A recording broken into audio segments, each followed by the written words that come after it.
বসের মেয়ের সঙ্গে প্রেম, কিভাবে বিয়ের প্রস্তাব দিয়েছিলেন পরেশ রাওয়াল। সাধারণত নিজের ব্যক্তিগত জীবন লাইমলাইটের বাইরে রাখেন পরেশ রাওয়াল। এক সাক্ষাৎকারে বিয়ের আগে নিজের স্ত্রী তথা প্রাক্তন অভিনেত্রী স্বরূপ সম্পদের সঙ্গে জুটিয়ে প্রেম কাহিনীর কথা জানান এই বর্ষিয়ান অভিনেতা। সঙ্গে এও জানিয়েছেন প্রেমের প্রস্তাব দেওয়ার সময় স্বরূপকে ঠিক কি কথা তিনি বলেছিলেন।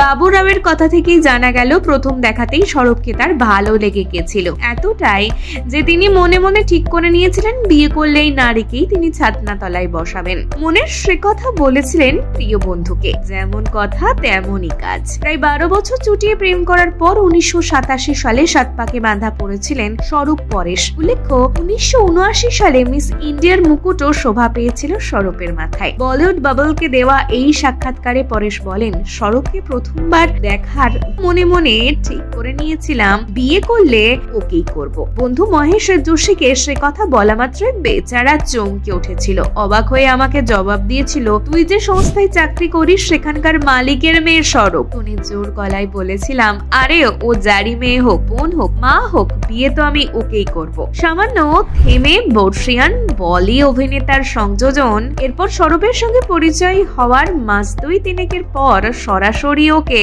বিয়ের প্রস্তাব দিয়ে ফেলেছিলাম। কোনো বনিতা না করে বলে দিয়েছিলাম ও যেন আমাকে ভুলেও আগে পরস্পরকে ভালো করে চিনব, দুজনে আরো একটু বেশি সময় কাটায়। এ ধরনের বহু ব্যবহৃত ছেঁদো কথাবার্তা না বলে, কারণ গোটা একটা জন্ম একসঙ্গে কাটিয়ে ফেলেও মানুষ পরস্পরকে সম্পূর্ণ বুঝে উঠতে পারে না, চিনে উঠতে পারে না। তাই আমাকে যেন সম্পূর্ণ কথা দেয়। কথা শেষে হেসে পরেশ জানালেন, দীর্ঘ 12 বছর টানা প্রেম করার পর 1987 সালে স্বরূপের সঙ্গে বিয়ে হয় তার। এই অভিনেতাকে কারা কারা পছন্দ করেন